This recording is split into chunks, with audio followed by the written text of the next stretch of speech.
তোমরা তাদেরকে মারো, তোমাদের হাত দ্বারা আমি তাদেরকে শাস্তি দেব। কে বলছেন? হুজুর আছে এখানে, বড় হুজুর থাকলে এটাই সুবিধা। মোতামিম সাহেব, বড় হুজুর, ওনারা যদি থাকে তাহলে আমরা ছোটরা কথা বলা কি সহজ, ওনারা স্বীকৃতি দিবে। কথা বলবে, বলবে বাবা এটা বলেছে বলিও না, হ্যাঁ আবার আমরা শিখে দেবো এটা বলেছে বাচ্চা। কিন্তু আল্লাহ বলছে ওয়াকাতিলুহুম হাত্তা লা তাকুনা ফিতনা ওয়া ইয়াকুনা আদ-দীনু কুল্লুহু লিল্লাহ। তোমরা এদেরকে মারো যারা নিজেদেরকে ট্রান্সজেন্ডার বাদে পরিচিত করতে চায়, যারা মুসলিম সমাজে ফিতনা সৃষ্টি করতে চায়, এরা হলো ফিতনাবাজ। এদেরকে পিটিয়ে সোজা করে দাও। হাত্তা লা তাকুনা ফিতনা, যাতে জমিনে আর কোনো ফিতনা না থাকে। তরিকাই এটা। বাইরের কথা কাজে আমি বুঝি না, কে বলছে? আল্লাহ শিখেছো কেমনে কেমনে বলে বলছে কানের উপরে মারো, হ্যাঁ ওয়াজরিবু কুল্লা বানানা, প্রত্যেক জোড়ায় জোড়ায় মারো। হ্যাঁ কোরআনে আছে, হুজুর কোরআনে জীবনে শুনে নাই এগুলো কোরআনের আছে না? হ্যাঁ হুজুর কা ঠিক আছে, আছে। আল্লাহ হুজুরকে দেখায় না। হ্যাঁ তোমরা যদি ট্রান্সজেন্ডার বাদের মতো ফিতনা মুসলিম উম্মায়, মুসলিম সংখ্যাগরিষ্ঠ রাষ্ট্রে প্রচলন করতে না চাও, আমরাও মাইনের কথা বলবো না। তোমরা যদি আমাদের রসুলকে গালি দেওয়া বন্ধ করে দাও, আমরাও সাতিমুর রসুলের একমাত্র শাস্তি কতলের ওয়াজ করবো না। তোমরা এটা বন্ধ করো, রসুলের গালি দেওয়া বন্ধ করে দাও, দেখবা আমাদের ওয়াজ ঠান্ডা হয়ে যাবে।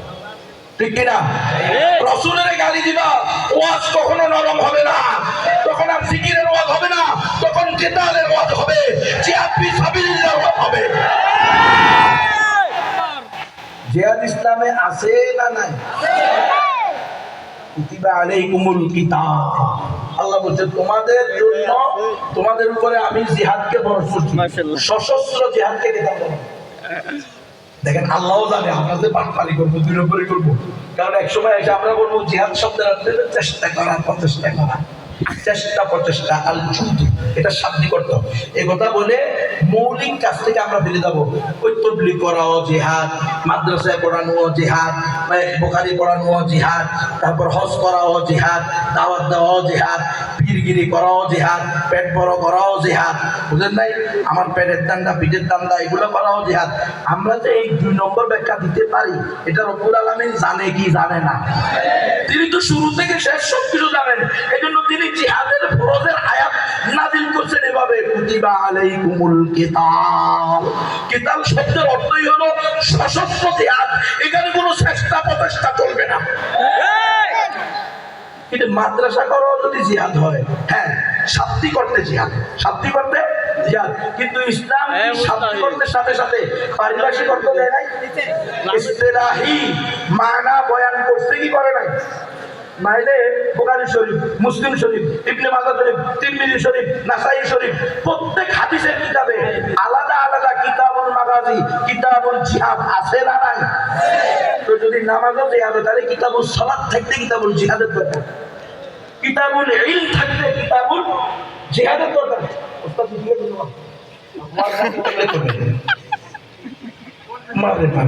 আমরা শহীদ হইতে রাজি, কিন্তু আমরা উম্মতকে ভুল ব্যাখ্যা দিতে রাজি নাই। ইসলাম কি একমাত্র সঠিক ধর্ম? মুসলমান ছাড়া আর কেউ জান্নাতে যাবে না। আপনাদের কাছে তো মনে হচ্ছে এটা তো আমরা সবাই জানি, সহজ জিনিস। এটা কে মানে না, কে জানে না? মুসলমান মানি তো তাকে মানে, সে মানে, সে বিশ্বাস করে। আপনি না বলতেছেন, কিন্তু যাদের হাতে দেশ, যারা দেশ চালাইতেছে, আমাকে গুম করা হয়েছে, 10 দিন গুম রাখা হয়েছে, 9 দিন রিমান্ডে দেওয়া হয়েছে, 9 দিনের 7 দিনই পিটানো হয়েছে, আর 10 দিনের মধ্যে একদিন কারেন্টের শর্ট দিয়ে লটকে ফিরেছে, আর বলছে এই বেটা তুমি কেন বলো ইসলাম কি একমাত্র সঠিক ধর্ম? আমি বলছি আমি কেন বলবো না, ইসলামই একমাত্র সঠিক ধর্ম। এটাই তো আমার রবের কথা, যার আমি গোলাম, যিনি আমার মুনিব, আমি যার গোলাম তিনি তো বলছেন ইন্নাদ দীনা ইনদাল্লাহিল ইসলাম, তিনি তো আমাকে তার প্রতিনিধি হিসাবে দুনিয়াতে পাঠাইছেন। ইন্নী জাইলুন ফিল আরদি খলিফা, দুনিয়াতে হলো আল্লাহ তাআলার খলিফা, আল্লাহ তাআলার প্রতিনিধি। তো আমার দায়িত্বই তো হলো আল্লাহ যা বলছেন সে কথা উম্মতকে বলে দেওয়া। এই জন্য আমি বলি, বলে না না এটা বলতে পারবে না, এই দেশ গণতন্ত্র দিয়ে চলে, আর গণতন্ত্র মানে সকল ধর্ম সঠিক, তোমাকে বিশ্বাস করতে হবে সকল ধর্ম সঠিক। তখন আমি বলছি নাউযুবিল্লাহি মিন যালিক, কোশ্চিন কালেও এই কথা বলতে পারবো না, প্রয়োজনে খরচ ফায়ার দিয়ে দেন, খরচ ফায়ার দেন, সকল ধর্ম সঠিক তো বলবোই না, ছেড়ে দিলে আমার একই ওয়াজ করবে, ওয়াজ করবে এই তো ভালো। ও মা, মুসলমান মার খেলে আরো ইমান তাজা হবে, ইমান পাকাভুক্ত হবে ইমানদারের, ঠিক কিনা? গণতন্ত্রের বিরুদ্ধে আগেও ওয়াজ করছি, এখনো করতেছি, মৃত্যু পর্যন্ত করবো। গণতন্ত্র পশ্চিমকালেও ইসলাম প্রতিষ্ঠা করতে পারে না। গত 100 বছরে গণতন্ত্র দিয়ে পৃথিবীর কোথাও 1 মিনিটের জন্য 1 ইঞ্চি জায়গার মধ্যে 1 সেকেন্ডের জন্য ইসলামী খেলাফত প্রতিষ্ঠা হয়েছে। তো আমি গুনবি বলে যাচ্ছি, ছোট মুখে বড় কথা।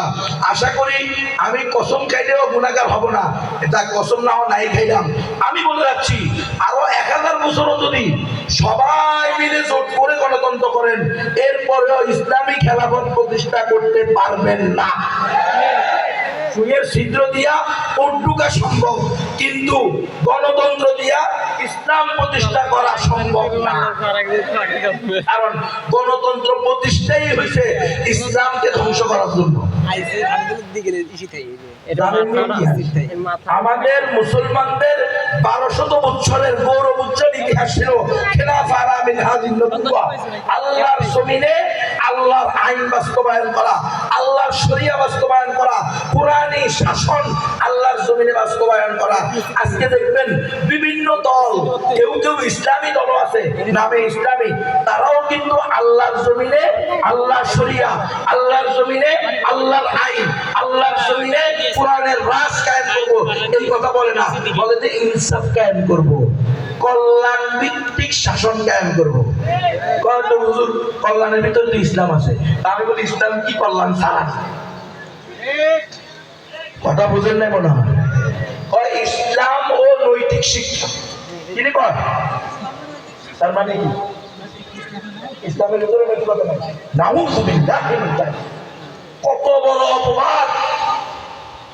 ইসলামের চেয়ে বড় নৈতিকতা করতে গেলে আসছে, যার ভিতরে ইসলাম নাই, ইমান নাই, সে নৈতিকতা তো দূরের কথা, ও তো মানুষই না। উলাইকা কাল আনআম বাল হুম আযাল, ও তো চতুষ্পদ জন্তু থেকেও নিকৃষ্ট। সুতরাং কোশ্চিন কালেও এই কথা বলা যাবে না যে গণতন্ত্র ইসলামী গণতন্ত্র। অনেকে বলে ইসলামী গণতন্ত্র করি আমরা, বলেন না ইসলামী ঘুম, ইসলামী মদ, ইসলামী পেশা খাবেননি? কষ্ট লাগে আপনাদের? খোদার কসম করে বললো ইনশাআল্লাহ গুনাহগার হব না। গণতন্ত্র দিয়ে ইসলাম প্রতিষ্ঠা সম্ভব না। ও মুসলমান শোনেন, আমাদের খেলাফতকে ছিনিয়ে নিয়ে ইহুদি খ্রিস্টানদের যৌথ বাহিনী, ইহুদি খ্রিস্টানদের যৌথ কমিটি, তারা বসে গেছে রিচার্ডে, ওই গোটা খেলাফত তো ছিনিয়ে আনিস দ্বিতীয় আব্দুল হামিদ থেকে, ঠিক আছে, কিন্তু মুসলমানদের কোনো কাজ দাও, এদেরকে যদি কোনো কাজ না দাও, তুনে অট্টু মরো, আজকে হোক বা কালকে হোক, 1 বছর পরে হোক আর 1000 বছর পরে হোক, এরা আবার ঘুরে ফিরে খেলাফতের দিকে আসবে। কারণ এদের আকীদা হলো নসবুল ইমামি ফরজুন, খলিফা প্রতিষ্ঠা করা কি আফসোস, সুম্মা আফসোস, শত আফসোস, হাজার আফসোস যে আজকে আমার মতো আপনার মতো নামদারি লেবাসদারিরাও বলতেছে খেলাফত প্রতিষ্ঠা করা নাকি আল্লাহ প্রদত্ত কোনো ওয়াজিব বিধান নয়। নাউযুবিল্লাহ। হায় হায় হায়, ইন্না লিল্লাহি ওয়া ইন্না ইলাইহি রাজিউন। কেমনে বললো এই কথা? আমারে বলেন, খেলাফত প্রতিষ্ঠা করা আমাদের উপর ওয়াজিব না, আমাদের উপরে ফরজ না? এই ফরজ বিধানকে অস্বীকার করা হচ্ছে। এটাই হলো গণতন্ত্রের বিষয়, এটাই হলো গত 100 বছরের গণতন্ত্রের প্রতিষ্ঠাকারীদের সফলতা। তারা গণতন্ত্র প্রতিষ্ঠা করে আমাদের ভিতরে ঢুকাই দিচ্ছে। গণতন্ত্র কি বলে? সকল ক্ষমতার মালিক জনগণ। আর ইসলাম কি বলে? সকল ক্ষমতার মালিক। গণতন্ত্র বলে জনগণ যেটাকে হালাল বলবে, বৈধ বলবে, সেটা বৈধ। জনগণ যেটাকে অবৈধ বলবে, সেটা অবৈধ। আর ইসলাম বলে আল্লাহ যেটাকে হারাম করে সেটা হালাল, আল্লাহ যেটাকে হারাম করে সেটা হারাম। বুঝলেন? গণতন্ত্র শিখাইতেছে আমাদের। আরে আমরা যদি এই কথাগুলো না বলি, একদিন আমাদের সন্তানরাই বলবে হ্যাঁ এটাই একমাত্র ইসলাম প্রতিষ্ঠার তরিকা। কারণ অলরেডি বলা শুরু হয়ে গেছে।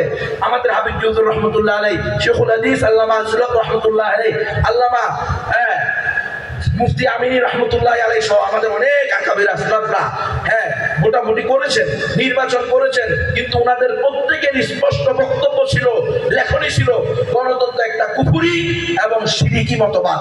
এটা দিয়ে পশ্চিমকালেও ইসলাম প্রতিষ্ঠা করা সম্ভব না। কিন্তু যেহেতু আমাদের উপরে চাপাইয়া দেওয়া হয়েছে, আর কোনো রাস্তা এরা আমাদের জন্য রাখে নাই, এই মুহূর্তে আমরা বাধ্য হয়ে এটা করতেছি। কিন্তু এই সময়ে এসে ওনারা চলে যাওয়ার পরে এখন এসে বলা হয়েছে মোটামুটি নির্বাচন করা, গণতন্ত্র করা, এটাই হলো জিহাদ এবং উত্তম জিহাদ। ইন্না লিল্লাহি ওয়া ইন্না ইলাইহি রাজিউন। আমাদের আকাবির আসলাফরা কি কথা বলছে? আজকে যদি এটার কাউন্টার না হয়, এই ইসলাম বিরোধী কথা, শরিয়া বিরোধী কথার বিরোধিতা করা না হয়, তাহলে আমাদের পরবর্তী প্রজন্মকে এটার মধ্যে পরিপূর্ণ ঢুকিয়ে দেওয়া হবে। আমাদের সন্তানদের মুখ থেকেও আসবে বাল ওয়াজাদনা আলাইহি আবাআনা কাযালিকা ইয়াফআলুন। আমাদের বাপ দাদাদেরকে দেখেছি গণতন্ত্রের মাধ্যমে ভোট করছে। এখনো আমাদেরকে কিন্তু অনেকে বলে হুজুর আপনি গণতন্ত্রে হারাম করেন, গণতন্ত্রকে শিরিক বলেন, গণতন্ত্রকে কুফরি বলেন, গণতন্ত্র ইসলাম বিরোধী বলেন। তো আমাদের আকাবেরদের মধ্যে অমুক অমুক তমুক তমুক তো কি করছেন? ওনারা তো গণতন্ত্র করছেন। আমরা বলি আমাদের আকাবের, আমাদের আসলাফ, আমাদের মুরব্বী, আমাদের আসাতেজায়ে কেরাম, আমাদের মাশায়েখে কেরাম, তাদেরকে আমরা মাথার উপরে রাখি, তাদেরকে আমরা সম্মান করি, তাদেরকে আমরা ইজ্জত করি, তাদেরকে আমরা মহব্বত করি, তাদেরকে আমরা ভালোবাসি। ওয়ালিয়াযু বিল্লাহ, আমরা আমাদের কোন হকপন্থী আকাবের আসলাফকে নাউযু বিল্লাহ গালাগালি করি না। ওয়ালিয়াযু বিল্লাহ, ওনাদের ব্যাপারে কোনো বদধারণাও করি না। আমরা ওনাদের নিজেদেরকে, আমরা তো ওনাদেরই সন্তান। আমি যদি আমার বাবা স্বীকার করি তাহলে আমার জন্মের কি কথা বোঝেন নাই? কিন্তু কোন আকাবের আসলাফ বড়দের এই যে আপনি দলিল দিচ্ছেন, এটা দ্বারা তো আমাদের জন্য আরো সহজ হয়ে গেল যে আমাদের আকাবের আসলাফরা যারা সবার কাছে সমাধিত ছিল, যাদের আমানতদারি, দিয়ানতদারি, আখলাক, চরিত্র, তবিয়ত, ইবাদত, ইমানিয়াত, ইসলামিয়াত যাদের ভিতরে পরিপূর্ণভাবে ছিল, কমপক্ষে আমাদের চেয়ে 1000 গুণ বেশি ছিল, তারা গণতন্ত্রের মাধ্যমে ইসলাম প্রতিষ্ঠা করতে পারে নাই। তার মানে আমার মতো কোন বিধারা কখনো সম্ভব না। এটাই তো প্রমাণিত হইল। কি আমি কি শেখুল হাদিস সাহেব বড় হয়ে গেছি? আমার কি হাফিজ চৌধুরী ইসলামের ভালোবাসে? আমি বলবি আপনাদের কাছে কি হাফিজ চৌধুরী ইসলাম বড়? নাউজুবিল্লাহ, নাউজুবিল্লাহ। চিন্তা করারই তো কোনো সুযোগ নেই। তাহলে যেখানে হাফিজ চৌধুরীকে ধোঁকা দেওয়া হয়েছে গণতন্ত্রের মাধ্যমে, সেখানে আপনি কে, আমি কে, তুমি কে, আমি কে?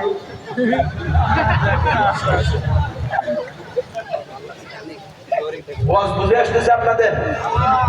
গণতন্ত্র পশ্চিমকালেও ইসলাম হবে, গণতন্ত্র দিয়েও ইসলাম হবে না।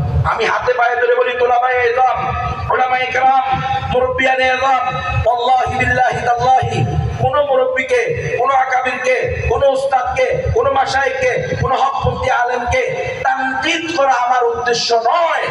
আমি বলতে চাই কোরআন, হাদিস, ইজমা, কিয়াস, 4 দলিলের ভিত্তিতে কখনো গণতন্ত্র ইসলাম হতে পারে না।